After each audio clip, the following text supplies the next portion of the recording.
ಗೋಧಿ ಕಾಳು ಧಾನ್ಯವನ್ನಿಟ್ಟು, ಕೆಂಪು ರೇಷ್ಮೆ ವಸ್ತ್ರವನ್ನಿಟ್ಟು, ಎಕ್ಕದ ಪತ್ರೆಯನ್ನಿಟ್ಟು, ದೀಪಧೂಪ ನೈವೇದ್ಯಗಳಿಂದ ಸ್ನಾನ ಮಾಡಿ ಗಂಧಾಕ್ಷತೆಗಳಿಂದ ಪಂಚಾಮೃತವನ್ನು ಮಾಡಿ ನೈವೇದ್ಯ ಮಾಡಿದ್ದಾರೆ. ಸಕಲ ಸಂಪತ್ತನ್ನು ಕೊಟ್ಟು ಕಾಪಾಡುವಯ್ಯ. ಈತ 7 ಅಶ್ವಗಳ ರಥರೂಢದಂತೆ, ಅಂದ್ರೆ 7 ಕುದುರೆಯ ಒಡೆಯದಂತೆ, ಏಕ ರಥದಲ್ಲಿ ಅಂದ್ರೆ ಏಕ ಚಕ್ರಾಧಿಪತಿಯಾಗಿ, ಅಂದ್ರೆ ಒಂದು ರಥಕ್ಕೆ ಒಂದೇ ಚಕ್ರವನ್ನು ಕಟ್ಟಿಕೊಂಡು ಪರಮಾತ್ಮರಾಗಿರ್ತಕ್ಕಂಥ ಸೂರ್ಯದೇವ ಪೂರ್ವದಲ್ಲಿ ಸಂಚಾರ ಮಾಡುತ್ತಾರೆ. ಕುಲದಲ್ಲಿ ಕ್ಷತ್ರಿಯ ಕುಲದವರಂತೆ. ಅಯ್ಯ ಸದೃಢ ಮಹಾರಾಜ, ಈತನನ್ನು ಭಕ್ತಿಯಿಂದ ಭಯದಿಂದ ಧ್ಯಾನ ಮಾಡಿದ್ದೆ ಆದರೆ ಬೇಡಿದ ವರವನ್ನು ಕೊಟ್ಟು ಕಾಪಾಡುವನಯ್ಯ ಸದೃಢ ಮಹಾರಾಜ. ಅದು ಅಲ್ಲದೆ ಗ್ರಹಗಳಿಗೆಲ್ಲ ಶ್ರೇಷ್ಠವಾಗಿರ್ತಕ್ಕಂಥ ಗ್ರಹವೆಂದರೆ ಸೂರ್ಯ ಗ್ರಹ. ಕುಲದಲ್ಲಿ ಕ್ಷತ್ರಿಯ ಕುಲದವರು,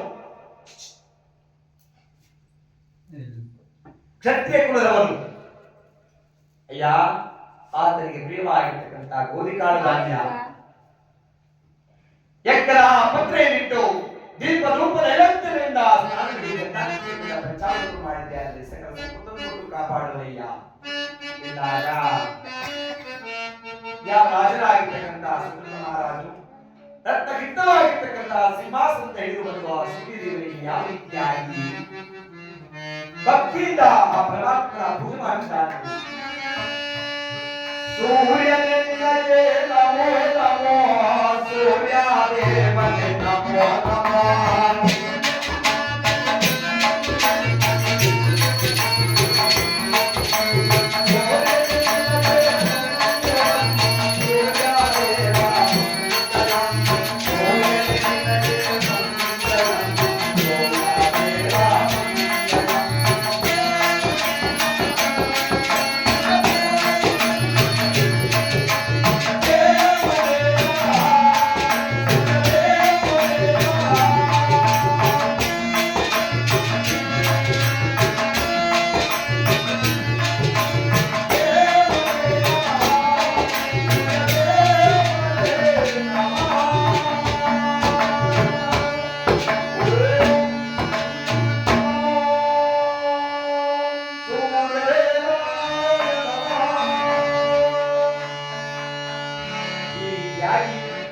ಆ ಸೂರ್ಯದೇವನ ಧ್ಯಾನ ಮಾಡುತ್ತಿದ್ದಾಗ ಇತ್ತ ಯಾವ ಎರಡನೇ ಪಡಿತೋತ್ತಮನಾದರೂ ದೊರೆತು ಎರಡನೇ ಗ್ರಹವಾಗಿರ್ತಕ್ಕಂಥ ಚಂದ್ರಗ್ರಹ, ಆ ಚಂದ್ರಗ್ರಹದ ಮಹಿಮೆಯನ್ನು ಯಾವ ರೀತಿಯಾಗಿ ಕೊಂಡಾಡುತ್ತಲಾಗಿದ್ದಾನೆ.